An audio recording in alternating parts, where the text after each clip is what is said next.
And again, as I say, the shtick is sort of built on this perception that he is the character he plays. He is every man, this kind of, he's not right-wing, he's a populist, fighting for you against the powers that be. This is the truck that I drove this morning. This is the truck I drive. It's a 1987 Chevrolet Silverado. There are no electronics in this. There's no air conditioning, there's no radio, and there's no way for the government to turn off my engine if I'm disobedient.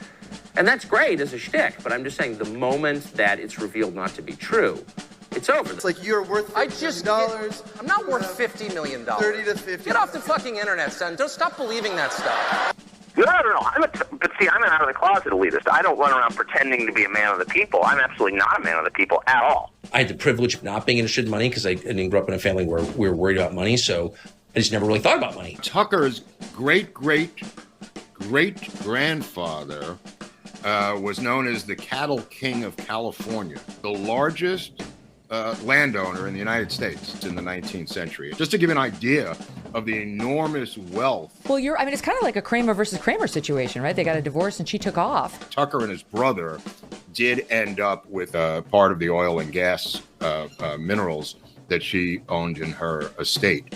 So even that went well for Tucker. Well, I'm extraordinarily loaded just from money I inherited from my number of trust funds. From the Swanson deal. She wasn't your mother. That's how I felt. I had a mother.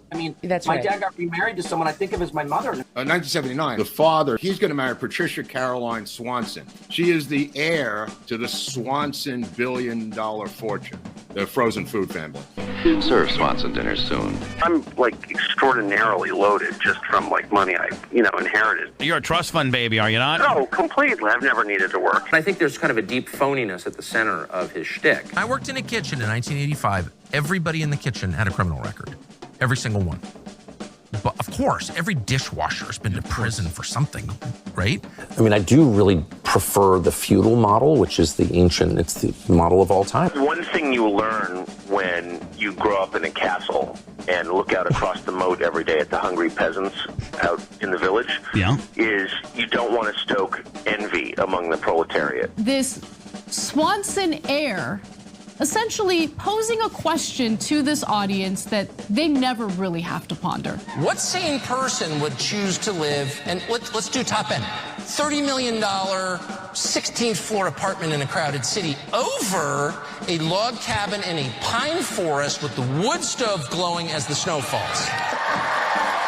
$50 million? Right? Because the whole thing is predicated on the fact that he is who he says he is. And just nobody is that person, especially not someone who makes $1 million, or many millions a year. He's been able to get, a $20 million a year contract. So I have a book out coming Monday. And I'm not rich, but I paid my house off. He sold his Washington, D.C. home for $3.95 million in July of 2020 to purchase, a $2.9 million property in Boca Grande, a small community in Southwest Florida. We have 4 kids, and they all left. They all went to boarding school when they were young, so we've lived alone for a while. No, trust me, you will send your kids to boarding school. Oh, no, I will not. I promise you that. I love my kids, and I want to hang on to them and love them and give them a kiss at night and not have to talk to them via AT&T. Jesus. Okay. You rich people. You got real defensive there. I just thread a number that's a lot of money. I don't know what happened to all the money. I don't really care. It's kind of fun. It's amazing.